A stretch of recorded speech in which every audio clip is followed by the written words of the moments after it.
Hi, hello everyone. Welcome to our channel. My delight is in education. Today we are going to discuss the 4th July 2021 the Hindu news analysis in Telugu. యాక్చువల్గా ఈరోజు చాలా delay అయింది. Sorry for the delay. Now without any delay we move to the first article. Covaxin demonstrated 77.8% efficacy against symptomatic COVID-19. This article comes under GS paper 2 under health.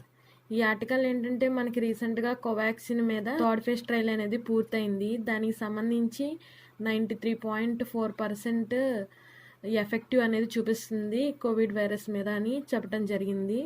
దీనికి 2 doses వేసాక 93.4% అనేది ఎఫెక్టివ్గా ఉందని చెప్పారు.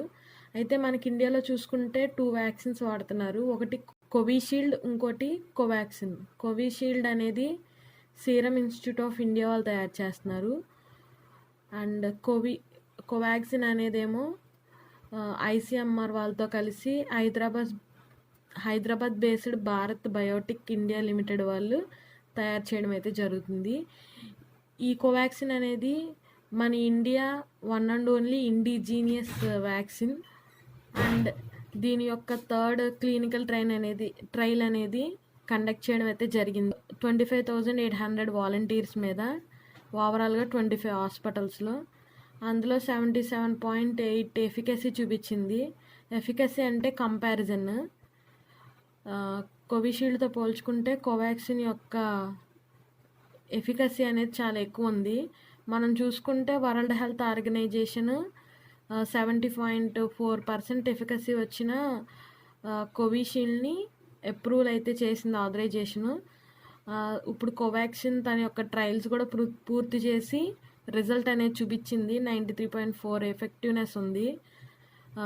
చూడాలి ఫర్దర్గా ఏం జరిగిద్దో. వరల్డ్ హెల్త్ ఆర్గనైజేషన్ అనేది ఆథరైజేషన్ ఇస్తుందో ఇవ్వదో అనేది మనకి ఫర్దర్గా అప్డేట్స్ వచ్చాయి తెలుస్తుంది. This was regarding this article. Now we are moving to next article. Pregnant women eligible for vaccination, Health Ministry. This article comes under GS paper 2 under governance and health. ఈ ఆర్టికల్లో చూసుకుంటే మనకి అంతకుముందు కొన్ని రిస్ట్రిక్షన్స్ ఉన్నాయి vaccination మీద.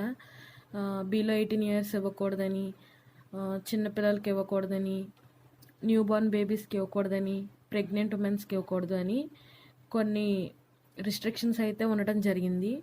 రీసెంట్గా the recommendations of the national technical advisory group on immunization NTAGI అనే ఒక సంస్థ ఇచ్చిన రికమెండేషన్స్ ప్రకారం ప్రెగ్నెంట్ ఉమెన్కి వ్యాక్సినేషన్ ఇవ్వచ్చు. ఎందుకంటే కొంతమంది ఉమెన్స్కి థైరాయిడ్ లాంటి సమస్యలు ఉంటాయి. సో ప్రెగ్నెన్సీ టైంలో వాళ్ళకి కనుక కరోనా వైరస్ అటాక్ అయ్యి వాళ్ళ యొక్క హెవీ వెయిట్ వల్ల వాళ్ళకి ఫీటస్లో కానీ ఫర్దర్గా చాలా ప్రాబ్లమ్స్ వస్తాయి.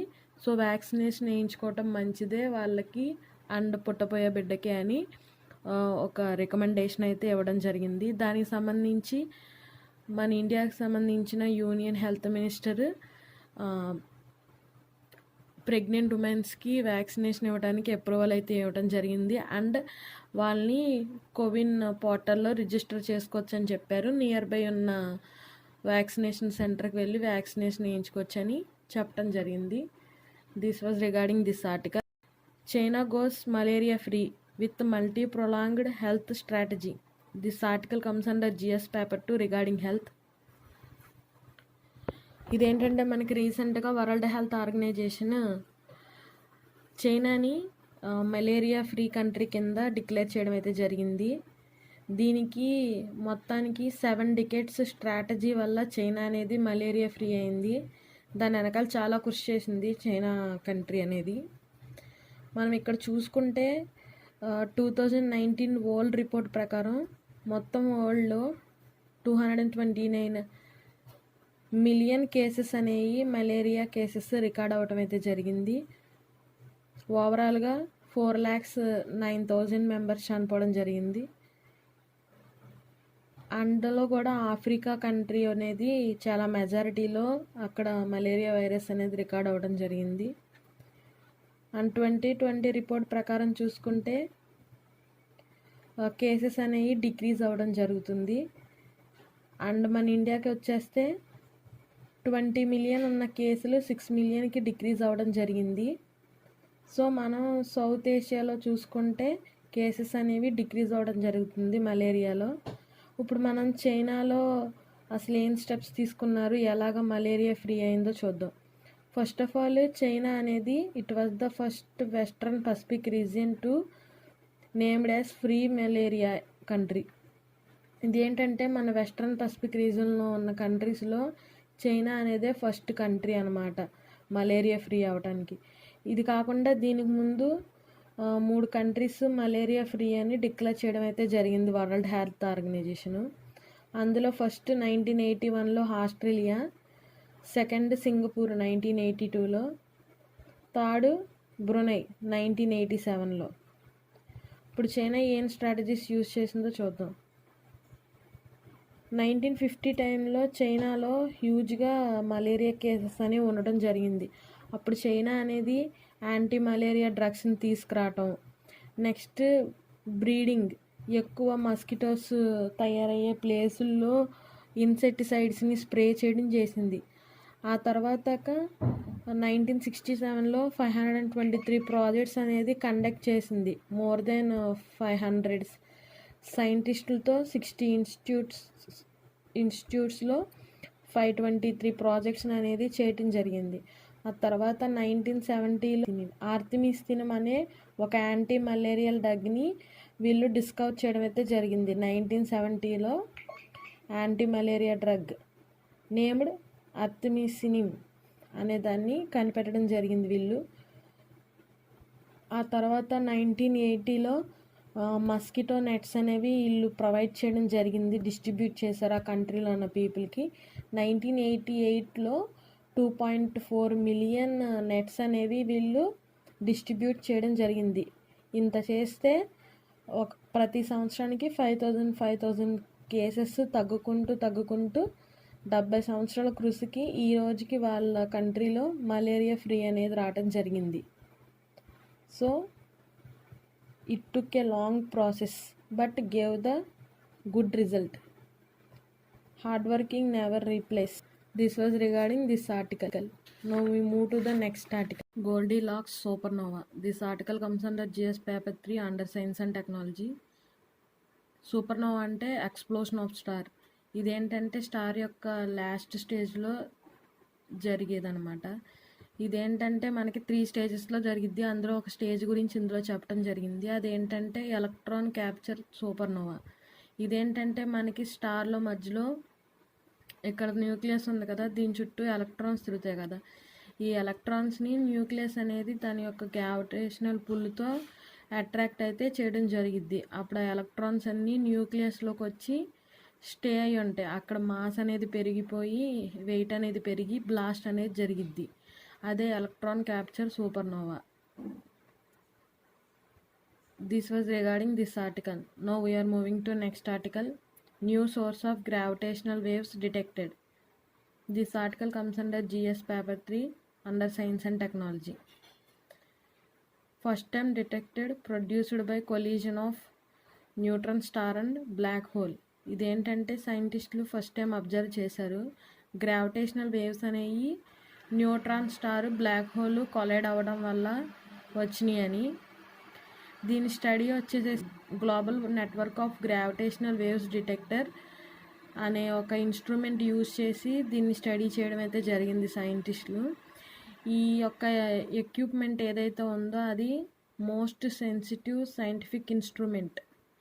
ఇప్పుడు దాకా ఉన్న సైంటిఫిక్ ఇన్స్ట్రుమెంట్స్లో ఈ global network of gravitational waves detector అనేది సెన్సిటివ్ ఇన్స్ట్రుమెంట్. అండ్ ప్రజెంట్ అయితే just neutron star and black hole collide అవ్వటం వల్ల గ్రావిటేషనల్ వేవ్స్ డిటెక్ట్ చేయొచ్చు అని చెప్పడం జరిగింది. అసలు రెండు ఎలా కొలైడ్ అవుతే ఎలా అబ్జర్వ్ చేశారనేది ఫర్దర్గా వాళ్ళు స్టడీ ప్రకారం తెలిసిద్ది. అప్డేట్స్ వచ్చినప్పుడు మనం తెలుసుకుందాం. This was regarding this article. Now we're moving to the last article. Time to tackle COVID-19 vaccine delivery battle next. ఇది ఏంటంటే ఈ ఆర్టికల్లో మనం ఎక్కువ ఎసిటెన్సీ గురించి చూసుకుంటాం. ఈ ఆర్టికల్ హెల్త్ కిందకు వస్తుంది మనకి. హెసిటెన్సీ అంటే మనం చాలా రోజుల నుంచి చూస్తున్నాం. హెసిటెన్సీ అంటే వ్యాక్సిన్ ఉండి కూడా వేసుకోపోవటాన్ని హెసిటెన్సీ అంటారు. కొంతమంది రిలీజియస్ పరంగా వేసుకోరు, కొంతమంది వ్యాక్సిన్ వేసుకుంటే ఏమైపోద్దో సైడ్ ఎఫెక్ట్స్ అవుతాయేమో వేసుకోరు, కొంతమంది సరిగ్గా అవేర్నెస్ లేక వేసుకోరు, కొంతమంది సోషల్ మీడియాలో వచ్చే ఫాల్స్ న్యూసెస్ వల్ల వేసుకోపోవడం అయితే జరిగింది. దానికి తగిన స్టెప్స్ అంటే అదే సోషల్ మీడియా యూజ్ చేసుకుని సెలబ్రిటీస్తో అవేర్నెస్ పెంచడం అండ్ కొన్ని అనాలిసిస్ చేయడం. అంటే ఏ ఏరియాలో ఏ రీజన్ వాళ్ళు వేసుకుంటున్నారు, ఏ రీజన్ వాళ్ళు వేసుకోవట్లేదు, ఎందుకు వేసుకోవట్లేదు అనే కారణం తెలుసుకుంటే ఆ ఏరియాలో దానికి సంబంధించిన యాక్షన్స్ అనేవి తీసుకోవచ్చు. ఒక ఏరియాలో ప్రెగ్నెంట్ లేడీస్ వేసుకోకపోతే అక్కడ ఏం చేస్తే అలా అవేర్నెస్ చేస్తే వేసుకుంటారో అలాగా అనాలిసిస్ అనేది చేసి దాని ప్రకారం స్టెప్స్ అనేవి తీసుకుంటే ఈజీగా సాల్వ్ చేయొచ్చు. నెక్స్ట్ వ్యాక్సిన్ ఇన్ఈక్వాలిటీ వల్ల కూడా ఈ వ్యాక్సిన్ అనేది చాలామందికి వెళ్ళట్లేదు. స్లమ్ ఏరియాలో ఉన్న వాళ్ళకి, అర్బన్లో ఉన్న పూర్ పీపుల్కి అండ్ రూరల్ ఏరియాస్లో అంత వ్యాక్సినేషన్ సప్లై అనేది లేదు. సో దానికి సంబంధించి గవర్నమెంట్ అనేది హ్యూజ్ క్వాంటిటీలో 210 మిలియన్ డోసెస్ అనేవి జూలై 21 నుంచి 31 లోపు ఇవ్వాలని డిసైడ్ అయింది. అండ్ మన ఇండియాలో ఉన్న అడల్ట్స్ అందరికీ కనీసం 2021 ఎండింగ్ లోపైన అందరికీ వ్యాక్సిన్ ఇవ్వాలంటే పర్ డేకి 5 మిలియన్ షాట్స్ అనేవి ఇవ్వాలి. సో ఇవన్నీ ట్యాకిల్ చేయడానికి గవర్నమెంట్ అనేది చాలా ప్రయత్నాలు చేస్తుంది. This was regarding this article. నా సమాచారం కనుక మీకు నచ్చినట్టయితే లైక్, షేర్ అండ్ సబ్స్క్రైబ్ చేయండి.